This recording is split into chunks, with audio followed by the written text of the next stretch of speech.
Down goes TCU. It finally happened. TCU in a close game, in a game they were losing at halftime. They end up falling, and they are officially 12-1. We came into today saying the only way TCU gets knocked out is if they get blown out, and guys, it did not happen. It was a very gusty performance by TCU, by their quarterback, and certainly when we're talking about the top four teams, in my opinion, we have the top four teams. There is going to be a debate because they need ratings of an Alabama versus a TCU, and my message to Alabama fans is this. If Alabama and TCU were on a neutral field, I would pick Alabama to win. If Alabama and TCU faced each other 10 times, I would think Alabama would win 7 or 8 of those times. But folks, the regular season has to matter. Alabama has the 2 losses, and then you can't sit up there and say, well, it's 2 losses by 4 points. Well, it's also 3 wins by 1 possession. It's the extremely lucky win against Texas. It's not happening for Alabama this year. That's the bottom line. TCU needed to keep it close. They did that. And after really looking through things and talking to some people, we are for sure that they will pick TCU, and TCU will make the playoffs. So the top 4 teams will be Georgia, Michigan, TCU, and Ohio State. And guys, this is so interesting because TCU, losing, but it was really close. Do they stay at 3 or do they fall to 4? And if you're Georgia and if you do get the number 1 overall seed, there's a lot of Georgia fans right now trying to formulate different theories on how Georgia can face TCU in the first round because it is basically a bye. And that's no disrespect to TCU, but we see what TCU has done this year. Their game control is horrible. They're in all these games. If you've got a 1v4 TCU versus Georgia matchup in Atlanta, the crowd advantage, Georgia would be seething. That's like an Alabama-Cincinnati matchup of last year when everyone knew Alabama would win. Now, if you're Georgia, you have to think, how can we position ourselves, whether it's us dropping back to 2, whether it's TCU falling behind Ohio State with the loss to Kansas State. How do you position yourself to face TCU in round 1? And then I also think the committee is going to have an incentive to make the rematch between Ohio State and Michigan locked in, meaning they're not going to want to risk it and wait and say, Ohio State, you got to beat Georgia, Michigan, you got to beat TCU. They're going to want to lock it in immediately. And really, this thing is just a joke. Like, look, are you kidding me? They've got Kansas State at a 46%. Come on. Why even have this? They're a 3-loss team. Listen, I like Kansas State. I can't even use this. I don't even know, that's not correct. So we'll just go by the college playoffs. So guys, the real question right now, will we see a rematch in round 1? Will we see the Michigan and Ohio State game in round 1? Is the views too much to pass up for ESPN? And then that sets up a Big Ten SEC championship. I'm not trying to discount TCU, but they're going to be 14-point underdogs against Georgia if that is the matchup. And then if you're Michigan, you've got to be thinking to yourself, listen, this still can potentially work out for us even if we have to face Ohio State again. As long as we get TCU in round 1, I think you have to be very happy if you're a Michigan fan if you get that. The death scenario for Michigan is you get Ohio State in round 1 in a rematch, and if you win that, you have to face Georgia. That is the death scenario. You want TCU. Georgia wants TCU. And then there's also the dynamic of the Ohio State-Michigan. Would they actually put those 2 teams in a rematch in round 1? And that would be the 8 o'clock game on, during the games. That would be the Fiesta Bowl. The later game, the 4 o'clock game, would be Georgia and TCU. And, of course, we would expect Georgia to win like 30-6. Nothing against TCU. I think TCU, they had a great season for sure. I do think, again, probably Alabama is better than them. But the regular season, it does have to matter. It does. In the situation with Alabama really never finding an elite receiver, That matters, and I just think if they rank Bama in front of TCU, I don't know, man. That just it's like you're making it mean nothing. I mean, TCU's one loss was to a team they already beat in overtime by 3 points. Although, guys, that TCU game, that was the fumble that wasn't ruled a fumble. So obviously that was a fumble by TCU. The Big 12, championship, the Big 12, all those people within there, they need a playoff team. So if something is like marginal, maybe it's 50-50. That wasn't 50-50. That was a clear fumble. But they were kind of selling it like, oh no, his hand was coming forward. He was coming forward and then he stopped. And he was coming forward, stopped, and then the ball fell out. He was not throwing it and lost control as it was going forward. They very clearly ruled it like that because they want TCU to win, which is fine. Right? I mean, I'm sure the Pac-12 wanted USC to win yesterday as well. These conferences want playoff teams. And I think they're going to get a playoff team. We came into today. Let's not cloud our judgment. Let's understand. We came into today. If TCU keeps it close, they're in. And they go to overtime. Right? So let's not overreact. Will TCU fall below Ohio State? It really honestly doesn't even matter because Michigan could also jump Georgia and you would get different rankings even if TCU stays at number 3. The goal for Georgia is to face TCU. The goal for Michigan is to face TCU. Right now, I would say Michigan has a better chance to face TCU. I really would. And then if you're Georgia, listen, I'm not saying to do this. I might actually just lose on purpose.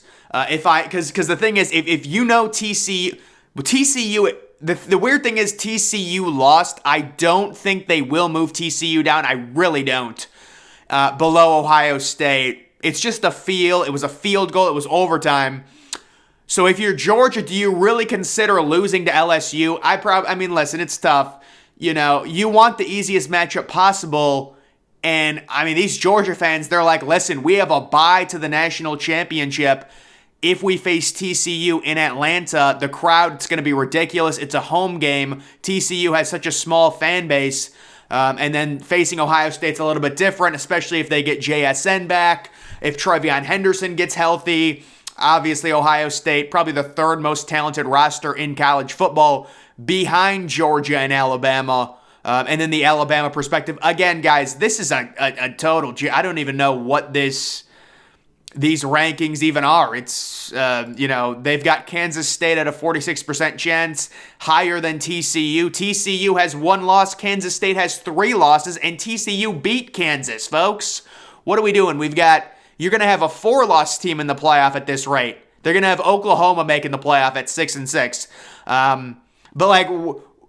If you're 538, wouldn't you look at this and be like, we probably shouldn't even have this? What are your analytics? There's never been a 2-loss team in the playoff. What analytical model says that Kansas State, who's a 3-loss team, has a higher chance than Ohio State, TCU? Even teams like Tennessee and Alabama, give me a freaking break. I think Kansas State's really good. They're going to make a New Year's Six Bowl. They were my dark horse New Year's Six Bowl prediction in the preseason, so I appreciate them for really finishing it out and going 10-3 and getting to a New Year's Six Bowl. They'll probably face Alabama, assuming Bama doesn't make the playoff, which we all assume, and certainly, at this point with Alabama, it's just not going to happen. The real question, do they do the semifinal rematch? Or right now, I would say it's still the betting favorite in terms of the playoff. Georgia number 1, taking on number 4 Ohio State in the Peach Bowl. Michigan number 2 facing TCU in the Fiesta Bowl. To me, that's what's going to happen. You're going to have USC facing probably the group of 5, team in, I believe the Cotton Bowl probably. You're going to have Penn State facing Utah in the Rose Bowl. And then you're going to get Tennessee facing Clemson in the Orange Bowl with Alabama facing Kansas State in the Sugar Bowl. So that is a full prediction right there on all of the New Year's Six games. And again, I really think there's a legit chance we're going to have to see how Georgia and Michigan play, because this isn't even about moving Ohio State above TCU. If they switch Georgia and Michigan, it's just going to switch the matchups anyway. So they can keep TCU at 3 even after the loss with Ohio State at 4. But if Georgia struggles and Michigan is dominant, would they bump? Because Georgia and Michigan have very similar resumes, and Michigan has a better win. So I don't know. Could they bump Michigan to number 1, which I'm sure Michigan would not want. You do not want to be the 1 seed. You do not want to be the 1 seed in this. If you're Georgia, you want to fall to number 2. If you're Michigan, you want to stay at number 2. This is no knock to unless somehow Alabama gets in, then all bets are off. But, they're not getting in. This has been something that's signed, sealed, and delivered. People have been saying, they're like, no, the committee is not going to do that. That's a horrible thing, a horrible precedent to set. So, I mean, you had ESPN earlier today say TCU could lose by 100, they'd still be in. So I think ESPN knows as well, especially since it's a very close loss. And then, I have seen a few Alabama fans try and say that they have a case to make it over Ohio State.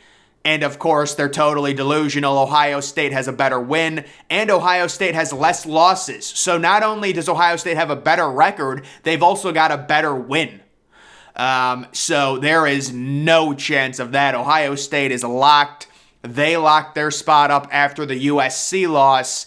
And Ohio State, obviously, they missed out on their chance to face TCU when Michigan beat them. Absolutely. Michigan deserves probably to have a chance to face TCU, but maybe Georgia does as well. So which team is going to win the lottery and face TCU? That's the number 1 question right now. I think it's probably going to be Michigan. Probably a 75% chance right now it's going to be Michigan, but there's such an incentive if you are ESPN after the rivalry game, the Michigan-Ohio State game, historic ratings, 20 million people watched.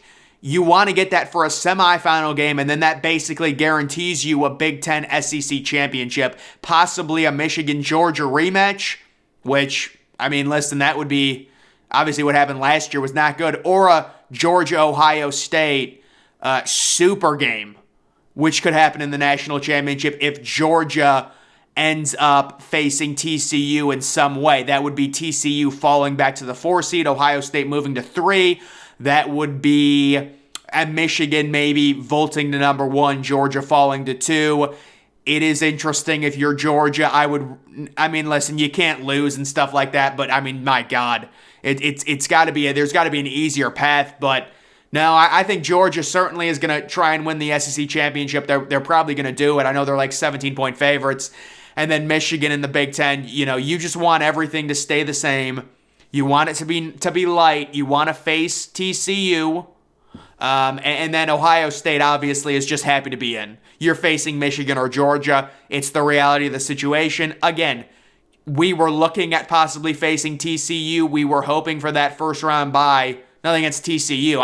It's great to see TCU, these new teams, but you lose to Michigan. You're very lucky to even get in, right? Because if USC wins last night, it is brutal. Now we're talking about a TCU Ohio State debate, and I am really pleading a case in which I did not want to do, and I don't have to do it. So right now, I think the other thing that's really good for TCU, just in case. Number 1 strength of record. They already beat Kansas State. So Kansas State, their 1 win in TCU indirectly by losing to Kansas State is going to make their 1 win even better because Kansas State's going to move up, winning the Big 12 championship and beating TCU. So TCU's 1 win, that win over Kansas State is better than any Alabama win that they have. And then Alabama also has 2 losses. TCU has 1. Now, if you're an Alabama fan, what you argue is game control and dominant metrics like that. TCU's game control is terrible. Their FPI is terrible.